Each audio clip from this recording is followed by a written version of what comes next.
você tem a resposta do 1 milhão. Essa é a resposta do 1 milhão. Quando você vende na porta para o cliente, um sonho, acho que de qualquer empresa que presta serviço para o cliente, é conseguir enxergar os processos e o prazo final. Cara, quando você tem isso, você tem... Eu acredito que eu sempre usei isso no termo interno com as meninas, com a equipe. Você tem a resposta do 1 milhão. Essa é a resposta do 1 milhão. Quando você vende na porta para o cliente, quanto tempo ele vai demorar para chegar o seu material, o seu produto na sua casa? E, diferente do que a maioria do pessoal pensa, é a parte produtiva que tem que te falar o prazo. Porque é ela que entende a capacidade. E o Viga, ele abrangeu tudo isso e abraçou todo esse processo. Quando você clica, dá o start lá, e tudo vai empurrando e você tem aquele prazo. E aí você vai... Uma coisa que eu lembro que o Steven falou na apresentação.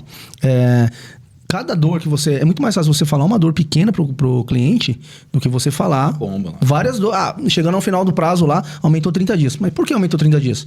É lógico, é muito mais difícil. Agora, quando você fala, então vai aumentar mais uma semana porque os seus elétrons demoraram tal prazo. Né? Então, você vai empurrando com doses homeopáticas. E, cara, o sonho que eu falei pro Stevens tá formalizado no Viga, que é o cliente fazer o acompanhamento do pedido dele, cara. Isso é fantástico. Dentro de um processo produtivo. Né? Nossa, a minha empresa redonda isso era muito longe. Poxa, eu achei que eu ia fazer uns cortes legais aqui, mas os caras estão fazendo uns cortes legais que os caras estão vendendo Viga mais que eu, cara. Já aproveitei aqui, já fiz a venda. Corte foi meu. Muito bom. É muito assertivo você virar para um cara de um apartamento de 100 metros e falar que o apartamento dele pode ficar entre R$ 1.300 a R$ 1.400 o metro quadrado. Tem uma média de metro quadrado para marcenaria? Vocês conseguem estimar isso? Só uma dúvida que também apareceu. Tem porcentagem, né? Na verdade não é 100 metros quadrados, o cara vai gastar 50 mil. Você tem algumas camadas, né? Então pensa o seguinte, na hora de dar um norte para o cliente tem que ter muito cuidado. Então assim, sempre que eu vou dar um norte para o cliente, eu quebro em 3 partes. Por exemplo... mas pensa comigo na dinâmica de um imóvel. Pega a dica, gente. Essa aqui pensa comigo na dinâmica de um imóvel. Um estúdio, ele não tem corredores. Então, ele exige que cada canto tenha mais marcenaria. Um apartamento de 100 metros já tem corredores. Os corredores, geralmente, você não ocupa. Então, acontece que um apartamento de 100 metros tem a metragem com uma densidade de móveis menor do que um estúdio. Ou seja, consequentemente, o valor do metro quadrado de um estúdio é maior do que de um apartamento de 100 metros.